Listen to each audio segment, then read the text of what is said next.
Hello friends, आज का जो हमारा टॉपिक है बीएनएसएस के अंतर्गत session court, additional session court और मजिस्ट्रेट के जो कोर्ट्स हैं उनके पास क्या पावर है, वो कितना दंड दे सकते हैं और ये पावर कहां रखी हुई है। एक नया जो सेंटेंस आया है जिसे आप कह रहे हैं कम्युनिटी सर्विस, ये क्या है और ये किस प्रकार से जो है दंडित इसमें जो है किया जा सकता है। तो पहला एक पोर्शन सबसे पहले जो है हम देखेंगे कि वर्तमान समय में जो बीएनएसएस है उसके द्वारा सीआरपीसी को रिपील्ड कर दिया गया, उसे रिप्लेस कर दिया गया और 1 जुलाई 2024 से इस समय बीएनएसएस एप्लीकेबल है। अब बीएनएसएस के अंतर्गत हम देखते हैं कि सेशन कोर्ट और एडिशनल सेशन कोर्ट की पावर एक सेक्शन में दी गई है और जो मजिस्ट्रेट के कोर्ट हैं उनकी पावर एक दूसरे सेक्शन में दी गई है। वो सेक्शन जिसमें सेशन कोर्ट और एडिशनल सेशन कोर्ट की पावर दी गई है वो सेक्शन है 22 और वो सेक्शन जिसके अंतर्गत जो है मजिस्ट्रेट्स की पावर दी गई है वो सेक्शन है 23। तो सेक्शन नंबर 22 इस बात को साफ करता है कि देखिए उच्च न्यायालय विधि द्वारा प्राधिकृत कोई भी दंडादेश दे सकता है। इसका मतलब साफ है कि पहला एक पोर्शन आपने साफ कर दिया, high court may pass any sentence authorised by law. इसका मतलब साफ है कि पहला पोर्शन हाई कोर्ट की पावर कहां है, क्योंकि हाई कोर्ट भी सेक्शन नंबर 21 इस बात को साफ करता है कि उसके द्वारा भी वो भी विचारणीय न्यायालय है, जो हाई कोर्ट है उसके द्वारा भी दंड यहां पर दिया जा सकता है। तो हाई कोर्ट के पास कोई भी दंड देने का अधिकार होगा जो भी विधि द्वारा प्राधिकृत है। इसका मतलब जो भी ऑथोराइज्ड बाय लॉ है वो सभी सेंटेंस जो है हाई कोर्ट दे सकता है, उसे किसी से कंफर्म कराने की भी कोई जरूरत नहीं है। ये बात कहता है जो है सेक्शन नंबर जो है 22 का क्लोज नंबर 1। दूसरे जो पोर्शन है जो सेक्शन नंबर जो है 22 के बाद सेक्शन नंबर जो है 22 क्लोज नंबर जो है 2 इस बात को साफ करता है कि सेशन कोर्ट और एडिशनल सेशन कोर्ट भी आपने साफ कर दिया कि एनी जो है वो सेंटेंस पास कर सकते हैं which is authorised by law.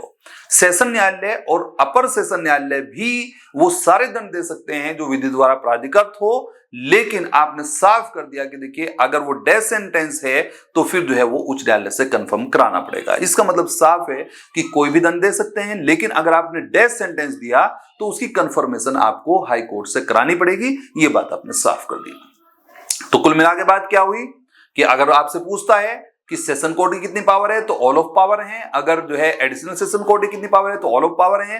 क्या वो डेथ सेंटेंस दे सकता है, लाइफ इंप्रिजनमेंट दे सकता है, तो हाँ दे सकता है। तो फिर क्या जो है आपको अपनाना पड़ेगा। तो आपने कहा कि अगर डेथ सेंटेंस दिया है तो फिर उसे कंफर्म कराना पड़ेगा हाई कोर्ट से, फिर आप उसे हाई कोर्ट से कंफर्म कराएंगे तब जो है वो एप्लीकेबल होगा। ये बात आपने साफ कर दी। तो कुल मिला के बात ये हुई कि सेक्शन नंबर जो है 22 का क्लोज नंबर 2 इस बात को साफ करता है कि आप दंड तो कोई भी दे सकते हैं, लेकिन अगर आपने मृत्यु दंड दिया है और आप सेशन कोर्ट हैं या अपर सेशन कोर्ट हैं तो फिर पहले आप उसे फाइल को भेजिए जो है हाई कोर्ट, और हाई कोर्ट पहले उसे जो है वो देखेगा और उसके बाद जो है उसे कंफर्म करेगा कि हाँ ये आपने सेंटेंस ठीक दिया है, ये लीगल है, लॉफुल है, दे सकते हैं, नहीं दे सकते हैं, वो कंफर्म करा के फिर फाइल आपको वापस भेजेगा। तो कुल मिला के बात ये है कि हाई कोर्ट की और सेशन कोर्ट की, एडिशनल सेशन कोर्ट की, इनकी पावर जो है वो सेक्शन नंबर जो है 22 के अंतर्गत दी गई है। ये बात आपने साफ कर दी। पहले जो असिस्टेंट जो है सेशन कोर्ट होता था वो अब पोर्शन ही हटा दिया, वो है ही नहीं। पहले जो है सीआरपीसी में होता था लेकिन अब जो है उसे रिप्लेस कर दिया गया, उसे हटा दिया गया। ये बात आपने साफ कर दी।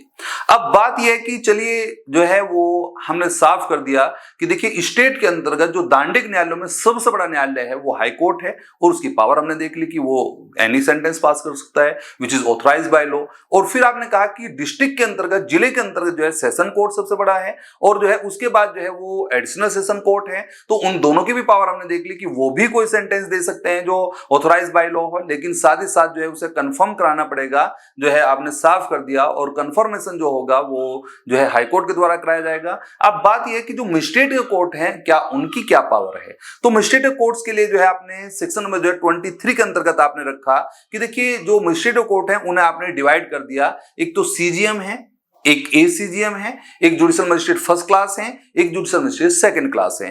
तो यहां पर आपने साफ कर दिया कि अगर कोई जो है वो सीजीएम है, मुख्य न्यायिक जो है मजिस्ट्रेट हैं या एसीजीएम है, तो उनके पास जो पावर होगी वो 7 वर्ष तक का कारावास दे सकते हैं। ये बात आपने साफ कर दी। इसका मतलब साफ है कि यहां पर जो है वो क्या नहीं दे सकते, डेथ सेंटेंस नहीं दे सकते, लाइफ इंप्रिजनमेंट नहीं दे सकते, 7 वर्ष से अधिक का कारावास नहीं दे सकते। इसका मतलब साफ है कि वो 7 वर्ष तक का जो है है वो सेंटेंस दे सकते हैं, और एनी फाइन। इसका मतलब सीजीएम और एसीजीएम की पावर सेक्शन नंबर 23 क्लोज 1 के अनुसार जो है 7 ईयर और फाइन। इसका मतलब साफ है कि जो है 7 वर्ष का कारावास और एनी फाइन जो है वो पारित कर सकते हैं, ये बात अपने साफ कर दी।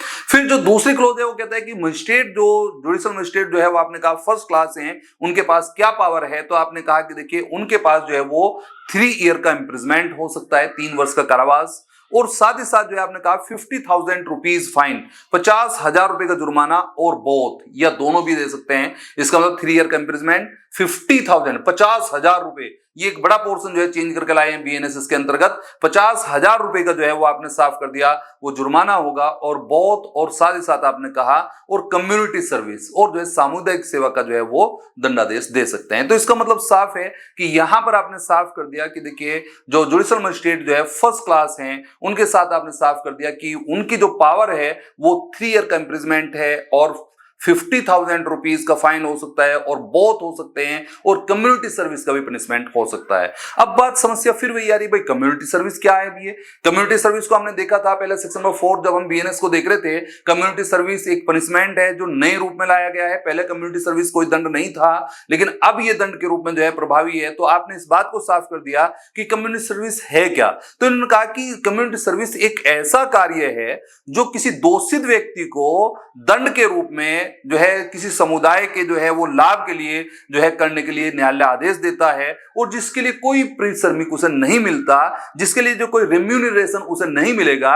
इसका मतलब क्योंकि उस व्यक्ति को जो है कन्विक्ट किया गया है, और कन्विक्ट किए जाने की वजह से आपने साफ कर दिया for the benefit of community उसे कोई जो है कार्य करने का आदेश दिया जाता है, कोई सेवा करने का आदेश दिया जाता है, और उस सेवा के बदले उसे कोई भी रेम्यूनरेशन, कोई पैसा, कोई जो है वो मजदूरी कुछ भी नहीं मिलेगी। तो इसका मतलब साफ है कि वो सामुदायिक सेवा है। इसका मतलब साफ है कि जब उस व्यक्ति को जो है कन्विक्ट किया जाए तो उसे आदेश दिया जाता है कि आप जो है वो कम्युनिटी की सर्व करिए, कम्युनिटी की सेवा करिए, और उसके लिए आपको कुछ नहीं मिलेगा। तो ये इसका मतलब साफ है कि उसे आप कम्युनिटी सर्विस के रूप में कहेंगे।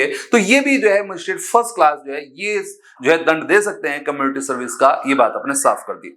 दूसरी बात, जो मजिस्ट्रेट सेकंड क्लास है उसकी जो पावर है वो आपने साफ कर दिया कि यहां पर जो है मजिस्ट्रेट सेकंड क्लास के पास जो पावर है वो आपने कहा कि 1 ईयर का इंप्रिजमेंट। 1 ईयर का इंप्रिजमेंट पहले भी होता था। सेकंड क्लास मजिस्ट्रेट जो है के पास 1 ईयर का इंप्रिजमेंट है, लेकिन साथ ही साथ 10,000 रुपीज का फाइन, 10,000 रुपए तक का फाइन हो सकता है, और बोथ या दोनों भी वो दे सकता है, और कम्युनिटी सर्विस या जो है कम्युनिटी सर्विस का भी दंड दे सकता है। इसका मतलब मजिस्ट्रेट सेकंड क्लास के पास भी पावर है कि वो 1 वर्ष का जो है कारावास दे दे, या जो है 10,000 रुपए का फाइन इंपोज कर दे, या दोनों को इंपोज कर दे, या फिर उस पर कम्युनिटी सर्विस इंपोज कर दे। और कम्युनिटी सर्विस है क्या, ये कैसे पता चले? तो ये जो है सेक्शन नंबर 23 के साथ जो है एक एक्सप्लेनेशन रखा हुआ है। यहां पर कम्युनिटी सर्विस को जो है आपने जो है वो एक्सप्लेन किया, और ये कहा कि देखिए अगर जो है न्यायालय किसी दोषित व्यक्ति को एक आदेश देता है कि वो जो है किसी समुदाय के लाभ के लिए कार्य करे, उसके लिए उसे कोई पारिश्रमिक नहीं मिलेगा, कोई रेम्यूनरेशन, कोई मजदूरी नहीं मिलेगी, तो इसका मतलब साफ है कि वो कम्युनिटी सर्विस है। तो कुल मिला के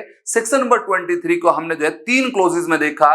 पहले एक क्लोज सीजीएम की जो पावर है सीजीएम एसीएम के पास, वो 7 ईयर का जो है वो आपने साफ कर दिया इंप्रिजमेंट दे सकते हैं।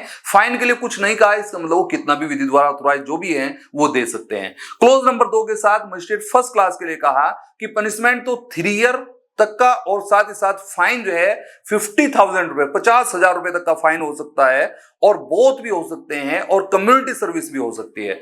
और फिर आपने जो है सेकंड क्लास के लिए थर्ड क्लोज में कहा सेकंड क्लास मजिस्ट्रेट जो है 1 ईयर का इंप्रिजमेंट और 10,000 रुपीज का फाइन और बोथ और कम्युनिटी सर्विस जो है का सेंटेंस ये दे सकते हैं। तो इस तरीके से हमने जो है सेक्शन नंबर 23 और 24 के अंतर्गत जो है हमने देखा कि हाई कोर्ट की पावर कितनी है, सेशन कोर्ट की पावर कितनी है, और एडिशनल सेशन कोर्ट की पावर कितनी है, सीजीएम की पावर कितनी है, और मजिस्ट्रेट फर्स्ट क्लास की पावर कितनी है, मजिस्ट्रेट सेकंड क्लास की पावर कितनी है। ये पूरा पोर्शन जो है हमने इसमें देखा सेक्शन नंबर जो है 23 के लिए, 23 और 22 के साथ। इस प्रकार से जो है दोनों सभी सेंटेंस हमने जो है वो जो सभी की पावर जो है हमने प्रॉपर तरीके से देख ली। धन्यवाद।